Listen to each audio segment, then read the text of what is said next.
Hello friends, I hope आप लोग को मेरी ये कहानी अच्छी लगे तो प्लीज़ एक कमेंट करके ज़रूर बताइएगा और इस वीडियो को एक लाइक करिएगा और मेरे चैनल को सब्सक्राइब करिएगा।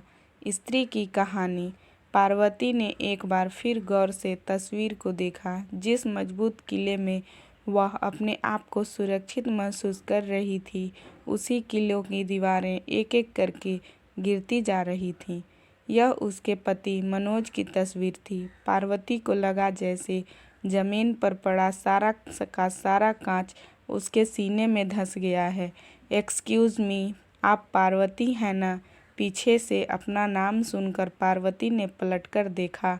एक पल पहचानने की कोशिश के बाद अनायास ही पार्वती के मुंह से निकल पड़ा, अरे ममता, तुम कैसी हो? थैंक गॉड मैंने सही पहचाना। पहले तो मैं डर ही रही थी कि कहीं कोई और ना हो, लेकिन तुम्हें इतने दिनों बाद देखा तो मैं खुद को रोक नहीं पाई।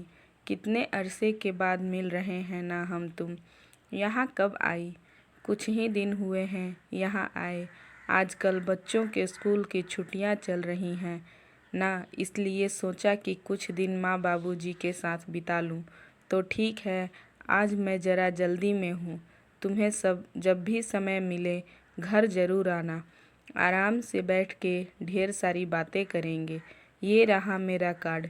ममता ने अपना विजिटिंग कार्ड पार्वती के हाथ में थमाते हुए कहा और फिर पार्वती से आने का वायदा लेकर डिपार्टमेंटल स्टोर से बाहर निकल गई।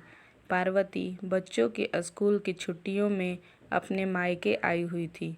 बच्चों का ही कुछ सामान खरीदने के लिए डिपार्टमेंटल स्टोर तक चली आई और यहाँ उसकी मुलाकात अचानक ही ममता से हो गई थी। घर आने के बाद भी पार्वती के दिमाग में ममता ही घूम रही थी। पार्वती और ममता एक ही मोहल्ले में रहती थीं।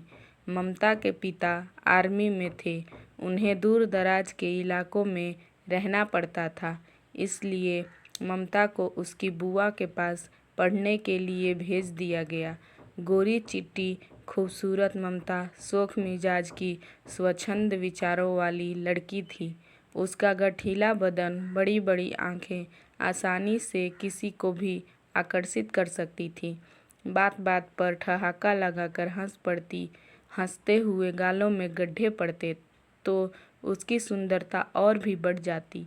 अपनी सुंदरता और आधुनिक पहनावे के कारण ममता मोहल्ले की दूसरी लड़कियों से अलग ही दिखती थी।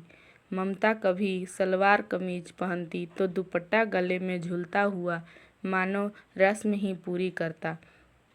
छोटी मिडी और ऊंची सैंडल पहनकर इतनी अदा से चलती कि देखने वालों के दिल हलक में आ जाते।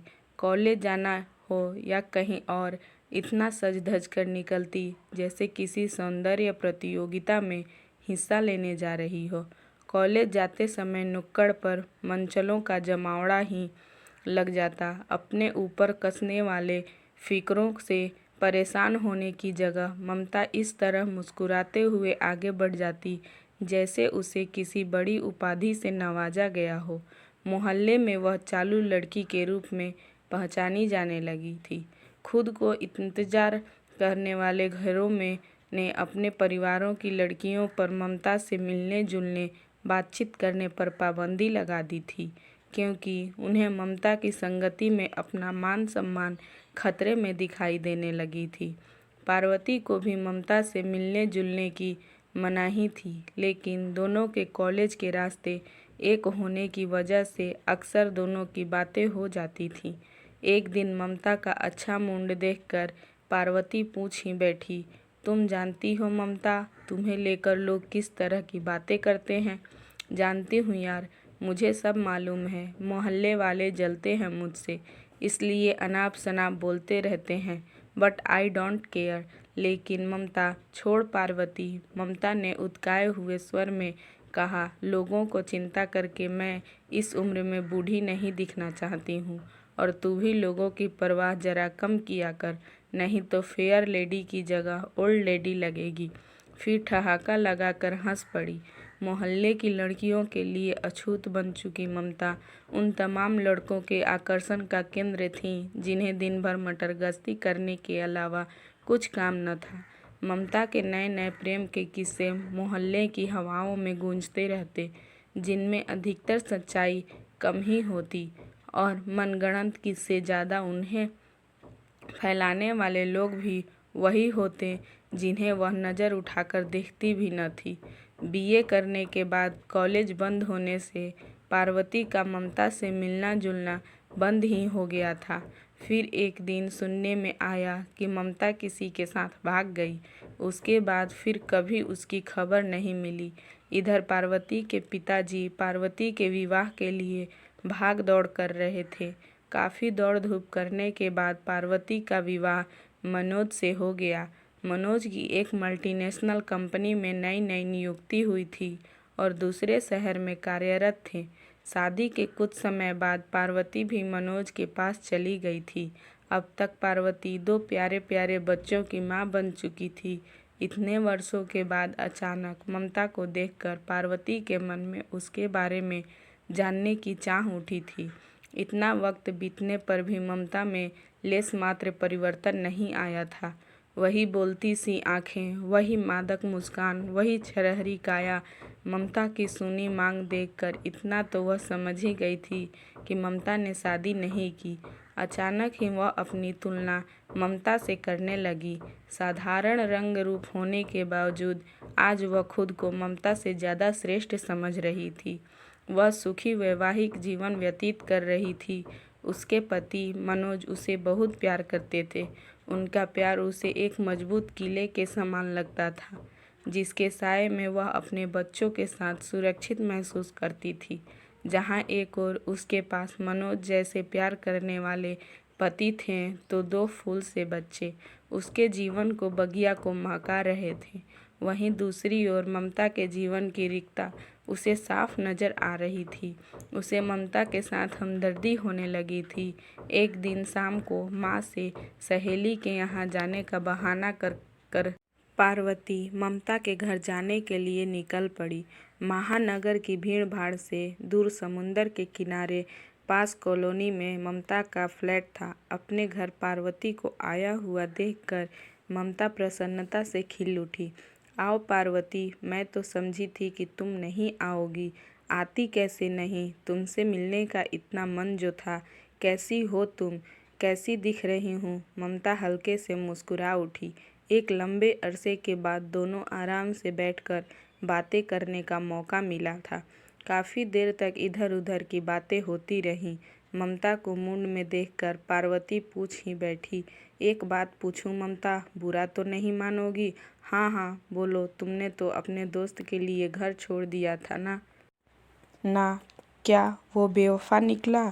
शादी नहीं की उसने? पार्वती ने जैसे ममता की दुखती रग को छेड़ दिया था। एक फीकी सी मुस्कान ममता के होठों पर तैर गई। नहीं यार, वो तो बेवफा नहीं है। वह तो चाहता था शादी करना, लेकिन उसके माँ बाप ने पैसों के चक्कर में कोई और लड़की उसके गले बांध दी। लेकिन तुम्हें क्या मिला?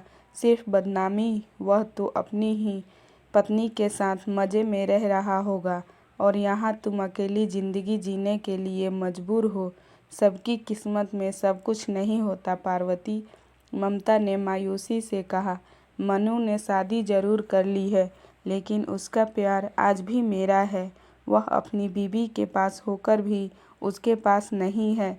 तुम अब भी उसके प्यार का दम भरती हो ममता? पार्वती ने थोड़े आश्चर्य से कहा। अगर वह तुमसे सच में ही प्यार करता तो सारे जमाने को ठुकरा कर तुम्हें अपना बना लेता। वह उसकी मजबूरी थी पार्वती, ममता ने मनु का पक्ष लेते हुए कहा। मनु अपने माँ बाप का इकलौता बेटा है। मुझसे इतनी दूर रहकर भी मेरी ज़रूरतों का पूरा ध्यान रखता है। यह फ्लैट भी उसी ने दिया है। महीने में एक बार मेरे पास ज़रूर आता है। बाकी दिन मैं उसके फिर से आने का इंतज़ार में काट देती हूँ। ममता की आवाज़ में दीवानगी सी झलकने लगी थी। तुम कुछ भी कहो ममता, क्या तुम्हें नहीं लगता कि अगर तुम इसके चक्कर में नहीं पड़ती तो आज बेहतर ज़िंदगी बसर कर रही होती।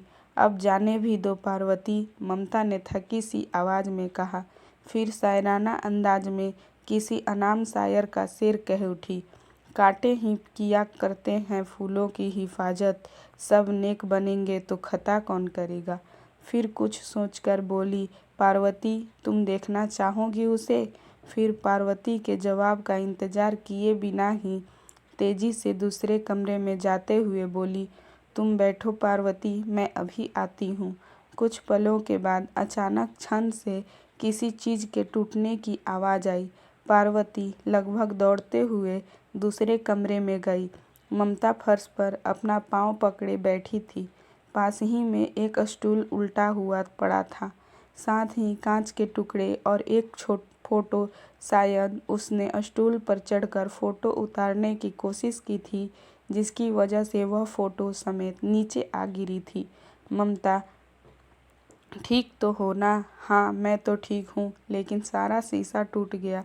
देख जरा, फोटो तो ठीक है ना? पार्वती ने आगे बढ़कर धीरे से फोटो को उठाया। फोटो पर नज़र पड़ने के बाद तो जैसे वह पलक झपकना ही भूल गई। उसे लगा जैसे उसके कानों के पास बम फूट रहे हों। ममता कुछ कह रही थी, पर वह क्या कह रही थी उसे कुछ सुनाई नहीं पड़ रहा था। ये पार्वती के मुंह से बस इतना ही निकल पाया, हाँ यही है मेरी ज़िंदगी, मेरा प्यार, मेरा मनु। पार्वती ने एक बार फिर गौर से तस्वीर को देखा। जिस मजबूत किले में वह अपने आप को सुरक्षित महसूस कर रही थी, उसी किले की दीवारें एक एक करके गिरती जा रही थीं। यह उसके पति मनोज की तस्वीर थी। पार्वती को लगा जैसे जमीन पर पड़ा सारा का सारा कांच उसके सीधे सीने में धंस गया हो। पार्वती ने एक कहर भरी नज़र ममता पर डाली। वह दीवार का सहारा लेकर उठने की कोशिश कर रही थी। बाहर सूरज समंदर में उतरने को तैयार था।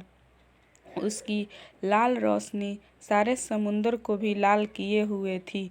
पार्वती को लगा शायद कुछ कांच के टुकड़े समुंदर के सीने के भी पार हो गए हैं। तो फ्रेंड्स, अगर आपको ये कहानी अच्छी लगी हो तो प्लीज़ कमेंट करके ज़रूर बताइएगा। Thank you for watching.